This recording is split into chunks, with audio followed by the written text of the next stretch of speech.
नमस्कार, जय हिंद, जय श्री राम दोस्तों। शिवम चौधरी ऑफिशियल में आप सबका स्वागत है।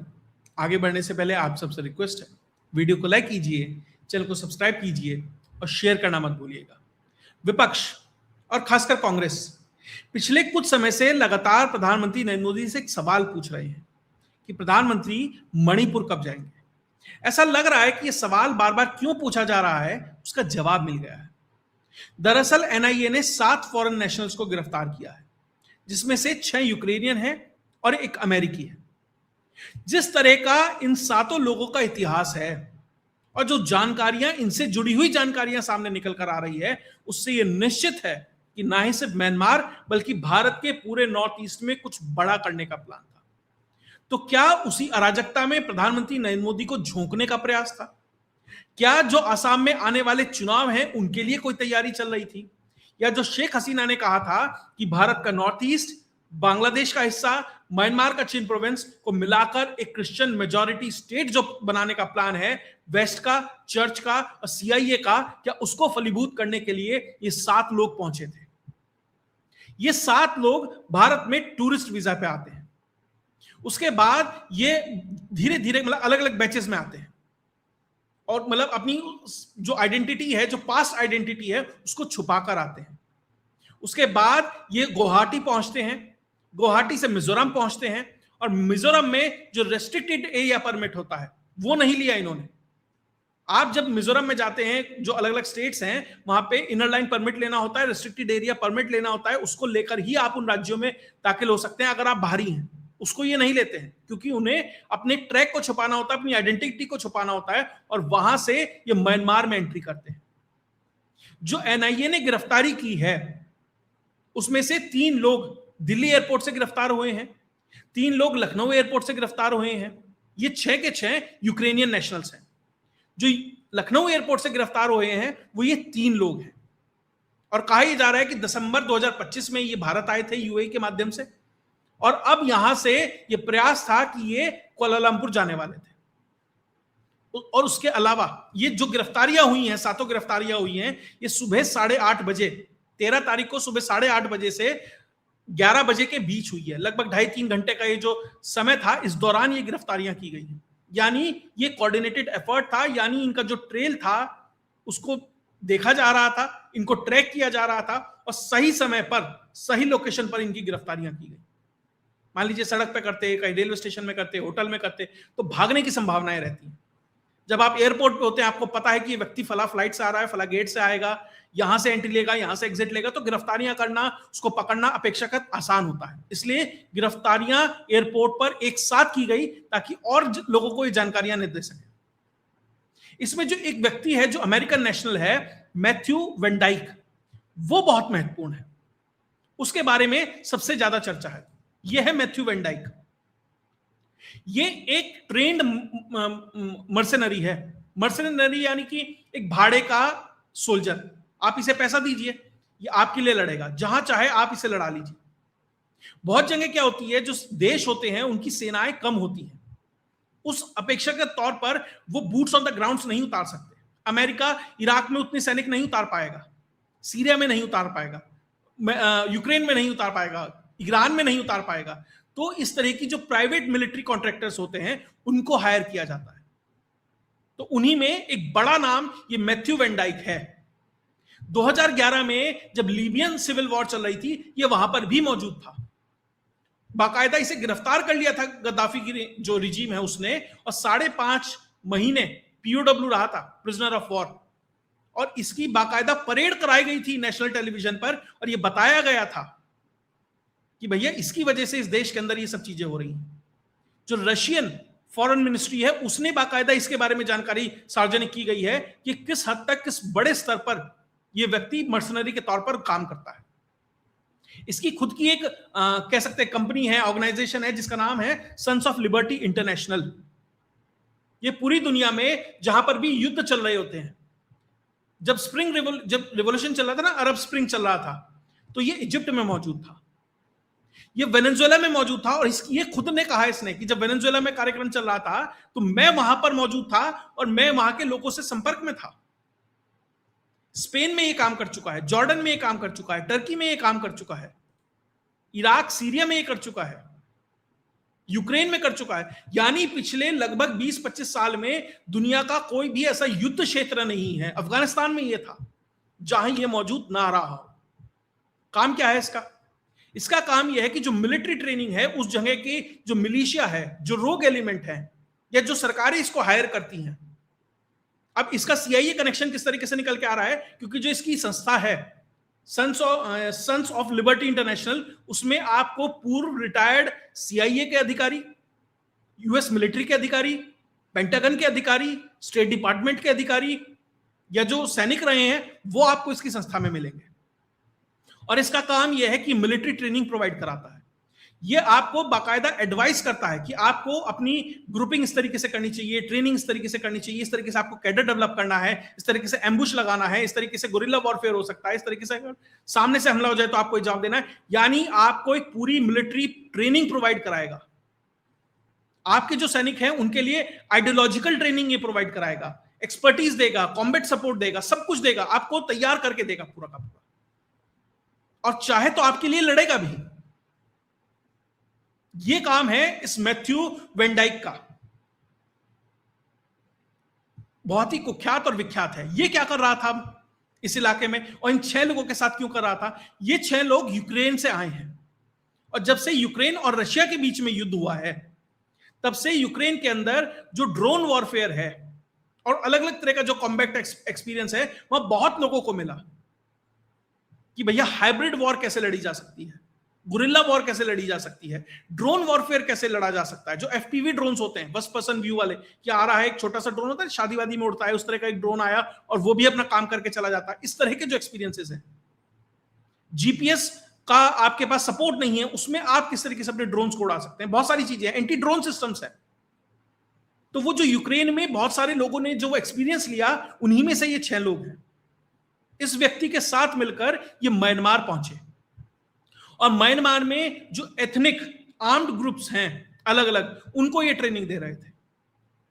उनको ड्रोन वॉरफेयर की ट्रेनिंग दी जा रही थी, उन्हें कैसे असेंबल किया जा सके, डिसअसेंबल किया जा सके, इलेक्ट्रॉनिक जैमिंग कैसे की जा सकती है, एंटी ड्रोन वॉरफेयर कैसे लड़ा जा सकता है, ये सब ट्रेनिंग उनको दी जा रही थी। उसके अलावा एडवांस वेपन सिस्टम्स कैसे चलाए जा सकते हैं, एक्सपर्ट्स के साथ उनका कनेक्शन कैसे स्थापित किया जा सकता है। मान लीजिए कोई व्यक्ति है, उसको एम्यूनिशन चाहिए, लॉजिस्टिकल सपोर्ट चाहिए, तो उसके लिए एक्सपर्ट्स लगते हैं। वो एक्सपर्ट कहां से आएंगे? वो इसकी कंपनी प्रोवाइड कराएगी कि साहब आपको ड्रोन चाहिए, जो वो ड्रोन मैं बता रहा हूं कि जो ड्रोन्स वहां के एथनिक आर्म्ड ग्रुप्स को दिए गए हैं, वो सारे यूरोप से आए हैं, तो उसका जो लॉजिस्टिकल सपोर्ट होगा वो भी इसने प्रोवाइड कराया होगा कि कैसे कैसे वो आएंगे, और सब भारत के थ्रू गया है और वहां पहुंचा है, तो निश्चित तौर पर भारत में भी कोई होगा जो उस लॉजिस्टिक्स को एनेबल्ड कर रहा होगा कि किस तरीके से वहां सामान पहुंचता है, किस तरीके से वहां उसका असेंबली होगी, डिसअसेंबली होगी, इस्तेमाल होगा, ट्रेनिंग होगी। अब कहा यह जा रहा है कि ये सब कुछ सीआईए के माध्यम से, अब देखिए इसमें डायरेक्ट कनेक्शन सीआईए का नहीं है, लेकिन जिस तरह के ऑफिशियल्स उसके संस्थान के अंदर हैं, जिस तरीके से पूर्व में उन लोगों के लिए काम कर चुका है, तो कनेक्शन कहीं ना कहीं तो स्थापित, और यही तो करना होता है ना, किसी संस्था को, किसी एजेंसी को डायरेक्ट कनेक्शन तो वो स्थापित नहीं करेगी। मान लीजिए वो पकड़ा गया, फिर तो नाम खराब होगा। तो कहीं ना कहीं इनडायरेक्टली वो कनेक्टेड रहते हैं, और जिस तरह का काम है, जिस तरह का इतिहास है, वो सब समझ जाते हैं, कॉमन सेंस है कि किसके लिए काम कर रहा है। अब कहा यह जा रहा है कि ये वैसे तो जो एंटी जुंटा, जो वहां की म्यांमार की सरकार है, जो मिलिट्री सरकार है, उसके खिलाफ जो ग्रुप्स हैं, उनको ये ट्रेनिंग दे रहे हैं, लेकिन क्या पता वहां उल्फा को भी दी जा रही हो, एनएससीएन को भी दी जा रही हो, जो कुकी मिलिटेंट्स हैं जिन्होंने मणिपुर और पूरे के पूरे नॉर्थ ईस्ट में जो एक तरीके से उत्पात मचाया हुआ, उनको भी दिया जा रहा हो। डायरेक्ट नहीं दे, उनके थ्रू वहां पर पहुंच जाए। और उल्फा का जो बरुआ है, जो हेड है, वो तो बांग्लादेश पहुंच गया था ना यूनिस के सरकार के समय। और एनएससीएन क्या करती है वो बताने की जरूरत नहीं है पूरे नॉर्थ ईस्ट में। और कुकियों ने मिजोरम में क्या, मणिपुर में क्या किया हुआ है, वो तो हम पिछले कई साल से देख रहे हैं। तो इस तरह के डायरेक्ट इन्वॉल्व नहीं होती हैं एजेंसियां, इस तरह के ग्रुप्स को वहां भेजा जाता है अपने हितों को साधने के लिए। अभी पीछे वहां एक डॉक्टर भी पकड़ा गया था, लैंडमाइन पे उसका पैर वैर पड़ गया था, तो भारत वो अचानक से फिर आइजवाल के हॉस्पिटल में मिलता, और म्यांमार में एक घटना घटित हुई और कुछ घंटों में वहां पहुंच जाता है। पीछे एक क्रिश्चियन पैस्टर भी पकड़ा गया था,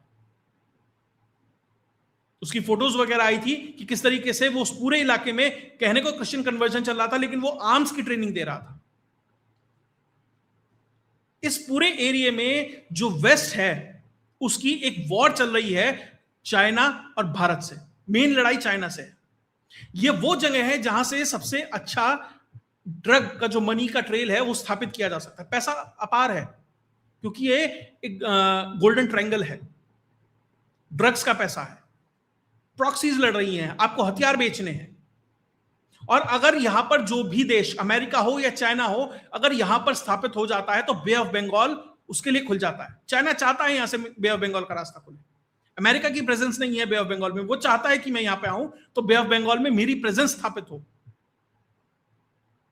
क्रिश्चियन स्टेट वो यहां बनाना चाह रहे हैं ताकि यहां से ना सिर्फ चाइना पे नजर रखी जा सके बल्कि भारत के ऊपर भी रखी जा सके। इसीलिए जो ये मिशनरी मर्सनरीज हैं उन सबको भेजा जा रहा है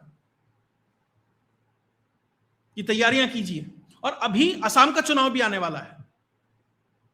अगर मान लीजिए ये ट्रेनिंग दे रहे हैं एथनिक आर्म्ड ग्रुप्स को, बहुत अलग अलग उसमें कई सारे नाम आ रहे हैं, मान लीजिए उल्फा जैसा संगठन भी कहीं से वो एक्सपर्टीज ले आता है, मान लीजिए इन्होंने किसी और ग्रुप को सिखाया, उसमें से कुछ लोग हायर कर लिए अपने लिए, और फिर वो आसाम के अंदर कोई घटना घटित करता है या भारत के जो बॉर्डर स्टेट्स हैं उनमें करता है या फिर चिकन नेक्स में कुछ करता है, तो भैया आपने तो एक पेंडोरस बॉक्स खोल दिया ना। मान लीजिए 20, 50, 100 लोगों को सिखा के गए, वो तो सबको सिखा सकते हैं ना फिर वहां पर,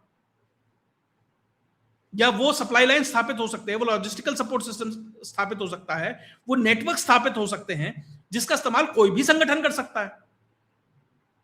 अब जैसे इराक में आपको नहीं पता कौन कहां किसके लिए लड़ रहा है, सीरिया में कौन कहां किसके लिए लड़ रहा है, दुनिया भर के संगठन है। ऐसे ही म्यांमार है, कई सौ संगठन होंगे। कभी भारत में आके भारत के विदेश मंत्रालय में बात करते हैं, फिर वहां जाके किसी और से संपर्क कर लेते हैं। आपको नहीं पता कौन किसकी तरफ से खेल रहा है, जहां से पैसा मिलता है वहां से वो खेल शुरू हो जाता है। तो निश्चित तौर पर ये एक बहुत ही खतरनाक स्थिति वहां डेवलप होती है। और क्या इन्हीं लोगों को जो इनके ट्रेंड है या इनके माध्यम से अगर प्रधानमंत्री मान लीजिए मणिपुर कल चले जाते हैं या किसी ऐसी संवेदनशील जगह चले जाते हैं जहां एजेंसीज को लगता है कि खतरा है, लेकिन राजनीतिक दबाव में जाना पड़ जाए, तो क्या ये खतरा नहीं हो सकता प्रधानमंत्री के लिए? क्या बार बार इसलिए कहा जा रहा था कि आप चले जाइए वहां पर? सवाल तो कई उठते हैं। खैर, एजेंसीज ने इनको यूएपी के सेक्शन 18 के तहत गिरफ्तार किया। देखिए, अब हार्डवेयर सॉफ्टवेयर सब कुछ अपडेट किया जाएगा इनके गुर्दों में से, और हर जगह से जो जो जानकारी है निश्चित तौर पर वो एक्सट्रैक्ट की जाएंगी। अब यूक्रेन से भी कुछ लोगों ने कहना शुरू कर दिया है, नहीं नहीं वो छोड़ दीजिए, ऐसा है जी और वैसा है जी। अरे साहब, जैसा भी है अब भारत के हाथ में है। और क्या इसीलिए जब ये सब कुछ चल रहा था, क्योंकि जानकारी आज और कल में सामने आई है, गिरफ्तारी 13 तारीख की है, तो क्या इसीलिए जो यूएस सीआईआरएफ है उसके द्वारा ये रिपोर्ट सार्वजनिक की गई कि भैया रॉ और आरएसएस पे बैन लगाया जाना चाहिए? क्या ये वही बंदर घुड़की थी? क्या उसी के काउंटर में सब किया गया? क्योंकि इंटरनली चल तो बहुत कुछ रहा है बांग्लादेश में। जिस तरीके से अचानक ही अपने आप ही कुछ लोग होटल में अपने जानों से हाथ धो रहे हैं, उनके कहीं ना कहीं संपर्क अमेरिका से हैं, तो कुछ तो यहां चल रहा है। और जो ये 6 लोग हैं यूक्रेनियन हैं, ये यूक्रेन से आए हैं, तो निश्चित तौर पर जो रशियन एजेंसीज हैं वो भी इनको ट्रैक कर रही होंगी। जो भी इस तरह के मर्सनरी होंगे, जो हाई प्रोफाइल लोग होंगे, निश्चित तौर पर जो रशियन एजेंसीज है उनको तो जानकारी रहती होगी ना कौन कहां क्या जा रहा है, ट्रैक करते होंगे, ये काम है उनका। तो क्या ये जानकारी भारत को रशिया के माध्यम से दी गई है? और उसमें मैथ्यू वेंडाइक जैसा व्यक्ति उसमें एक एड ऑन है। हो सकता है इसकी जानकारी भी वहां से आई हो सकता है ये ज्वाइंट ऑपरेशन हो सकता है भारत ने अपने स्तर पर भी किया हो, लेकिन जो भी है इसमें निश्चित तौर पर जो रशियन हेल्प है वो भी होती नजर आ रही है, क्योंकि जिस तरीके से यूक्रेनियन पकड़े जा रहे हैं। और अब यूक्रेन में जितने भी ये लोग हैं जो युद्ध से एक्सपर्टीज लेकर निकले हैं वो हर जगह जा रहे हैं। ईरान में हुआ ना, ईरान में पकड़े गए हैं यूक्रेनियन, अब यहां पे पकड़े जा रहे हैं, तो अगला जो रोग स्टेट निकल के आएगा वो निश्चित तौर पर यूक्रेन है। जिस तरह की लड़ाकों की एक फौज तैयार कर दी है वहां ज़ेलेंस्की ने, वो अब दुनिया के लिए एक मेनेस क्रिएट होगा। और यहां सबसे बड़ी दिक्कत इस देश के अंदर यह है कि इतनी बड़ी घटना घटित होती है, 7 मर्सनरी पकड़े जाते हैं हाई प्रोफाइल इंटरनेशनल लेवल पे, जैसे वैगनर ग्रुप था ना, कुछ वैसे सा ही है ये। वो तो खैर उसका स्केल बहुत अलग था, उसे एक अलग ही स्टेट सपोर्ट था, इनको भी होगा कहीं ना कहीं बैक एंड में। तो जो ये पकड़े जा रहे हैं, कोई भारतीय मेन स्ट्रीम मीडिया इसको कवर कर रहा है? निश्चित तौर पर नहीं कर रहा है। कितनी बड़ी घटना है, राष्ट्रीय सुरक्षा के लिए कितना बड़ा। आप ड्रोन वॉरफेयर सिखा रहे हैं। दिल्ली में जो पकड़े गए थे अल फलाह वाले, ये ड्रोन ही तो बनाने की कोशिश कर रहे थे और मिसाइलें बनाने की कोशिश कर रहे थे, रॉकेट्स बनाने की कोशिश कर रहे थे, और मेन स्ट्रीम मीडिया कुछ नहीं बोलेगा। और अमेरिका ने फर्जी तरीके से एक भारतीय निखिल गुप्ता को पकड़ता है, उसकी अंतरराष्ट्रीय न्यूज बना देता है, और भारत राष्ट्रीय न्यूज भी नहीं बना पा रहा। क्या ये भारत का कम्युनिकेशन फेलियर नहीं है कि आपके देश में 7 लोग आते हैं, वो संभवतः आपकी राष्ट्रीय, संभवतः नहीं, निश्चित तौर पर आपकी राष्ट्रीय सुरक्षा के लिए खतरा हो सकते हैं, संभवतः प्रधानमंत्री के लिए हो सकते हैं, संभवतः हेमंत बिश्व शर्मा के लिए हो सकते हैं, और मेन स्ट्रीम मीडिया में कहीं कोई सवाल नहीं है, कहीं कोई बात नहीं कर रहा। और जो ये हाइब्रिड वॉरफेयर का नया तरीका डेवलप हो रहा है, जो ये फ्रीलांस मिलिट्री टेक्नीशियंस आ रहे हैं, पीएमसीज आ रही हैं, लॉजिस्टिकल जो सपोर्ट सिस्टम इनको प्रोवाइड हो रहा है। अब आपकी लड़ाई सिर्फ अपने पड़ोस में बैठे 4 जिहादियों से नहीं है, अपने पड़ोस में बैठे किसी आसिम मुनीर से नहीं है, ये क्रॉस बॉर्डर है। उसे अब वो सपोर्ट उसके लिए कहीं और से भी लड़ने के लिए लड़ा के आ रहे हैं। आपने देखा था ना 1990 का कश्मीर में जो जिहाद वाला सिस्टम था, उसमें सोमालिया से लेकर अफगानिस्तान तक और कहां तक के लड़ा के आ रहे थे। अब वही हो रहा है। अब ज्यादा बेहतर टेक्निक के साथ लोग आ रहे हैं, एक्सपर्टीज के साथ लोग आ रहे हैं, वॉर में खपे हुए, वहां वो युद्ध में हार्डेंड लोग आ रहे हैं आपके आस पड़ोस में। इसलिए अब आपकी जो लड़ाई है वो और एक नेक्स्ट लेवल पहुंच रही है। अब फिर भी कोई बात नहीं कर रहा कि भैया ये हो क्या रहा है। तो निश्चित तौर पर जिस तरीके से, सबसे पहले तो लखनऊ के उस होटल संचालक को भी बहुत बहुत मैं कहूंगा कि बधाई, शुभकामनाएं, जिसने पुलिस को वो जानकारी दी कि 3 ऐसे यूक्रेनियन नेशनल्स रह रहे हैं, फॉर्म सी वहां जमा किया, पुलिस को उससे जानकारी मिली, इन 3 को पकड़ा, फिर 3 और हैं, फिर एक और है। निश्चित तौर पर कई मल्टीपल सोर्सेज होंगे इंटेलिजेंस के, और कुछ जानकारियां पब्लिक डोमेन में ऑफिशियली बताने के लिए कह दिया गई होंगी, लेकिन पीछे क्या ऑपरेशन चला, निश्चित तौर पर एक बड़ा ऑपरेशन था जिसके अंदर ये 7 लोगों की गिरफ्तारी हुई है। और यहां से और बड़ा नेटवर्क खुल सकता है, और ये दबाव उस अमेरिका के ऊपर भी होगा, क्योंकि जो मैथ्यू वैन डाइक है ये छोटा आदमी नहीं है, बड़ी मछली पकड़ी है, बहुत बड़ी मछली पकड़ी है। प्रधानमंत्री Narendra Modi, Amit Shah, Ajit Doval, IB, raw, NIA, जो भी इसमें लगे हुए थे पिछले कुछ समय में, जो सबसे बड़ी मछलियों में से कोई एक भारत ने पकड़ी है, तो वो ये है। खैर, इसमें जो भी डेवलपमेंट होगा वो भी आपके साथ लेके आता रहूंगा। अगर आपको ये वीडियो विश्लेषण अच्छा लगा, वीडियो को लाइक कीजिए, चैनल को सब्सक्राइब कीजिए और शेयर करना मत भूलिएगा। जय हिंद, जय भारत।